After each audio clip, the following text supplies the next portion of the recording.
কেন লাল রঙকে বিপদের সংকেত হিসেবে ব্যবহার করা হয় তা আমরা অনেকেই জানি না। যেমন ধরুন ট্রাফিক সিগন্যাল, যেটা আমাদের দৈনন্দিন জীবনেরই অংশ। প্রতিনিয়তই আমরা এই ট্রাফিক সিগন্যাল মোকাবেলা করে থাকি। তাড়াহুড়োর সময়ে ট্রাফিক সিগন্যালে লাল আলো দেখতে ভালো লাগে না নিশ্চয়ই কারোরই, কিন্তু এই আলোই প্রতিদিন রক্ষা করে হাজার হাজার মানুষের প্রাণ। শুধু ট্রাফিক সিগন্যালই নয়, ট্রেন এবং বিমান কিংবা অন্যান্য অনেক ক্ষেত্রেই সাধারণত বিপদের সংকেত হিসেবে লাল রঙের আলো ব্যবহার করা হয়। বিজ্ঞানের ভাষায় দৃশ্যমান আলোকরশ্মি মূল 7টি রঙে বিভক্ত: বেগুনি, নীল, আসমানি, সবুজ, হলুদ, কমলা ও লাল। এ কারণেই রংধনুতে এই 7টি রং দেখা যায়।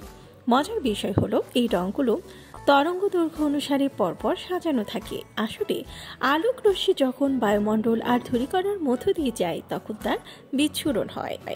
যে আলোর তরঙ্গ দৈর্ঘ্য যত বেশি সেই আলোর বিচ্ছুরণ তত কম, আর আলোক রশ্মি যত কম বিচ্ছুরিত হবে তত দূর থেকে স্পষ্ট দেখা যাবে সেই আলো। অর্থাৎ সহজ ভাষায় বললে, যে আলোর তরঙ্গ দৈর্ঘ্য যত বেশি সে আলো তত দূর থেকে স্পষ্ট দেখা যায়। লাল রঙের আলোর তরঙ্গ দৈর্ঘ্য সর্বাধিক। স্বাভাবিকভাবে বিপদ সংকেত এমন হওয়া প্রয়োজন যা জরুরি ভিত্তিতে বহু দূর থেকে স্পষ্টভাবে শনাক্ত করা যায়। ফলে লাল রং অনেক দূর থেকেও সবচেয়ে স্পষ্টভাবে দেখা যায়। এমনকি কুয়াশা, ধুলোবালির মধ্যেও স্পষ্ট দেখা যায় লাল রঙের আলো। তাছাড়া আমাদের চোখ লাল রঙের প্রতি বেশি সংবেদনশীল, কাজেই লাল রং অনেক দূর থেকে স্পষ্টভাবে চেনা যায়।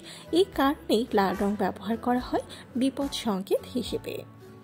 আশা করি বুঝতে পেরেছেন। ভিডিওটি ভালো লাগলে চ্যানেলটিকে সাবস্ক্রাইব করুন আর পাশে থাকা বেল আইকনে ক্লিক করে দিন, তাহলে পরবর্তী ভিডিও আপলোড করার সাথে সাথেই আপনার কাছে পৌঁছে যাবে।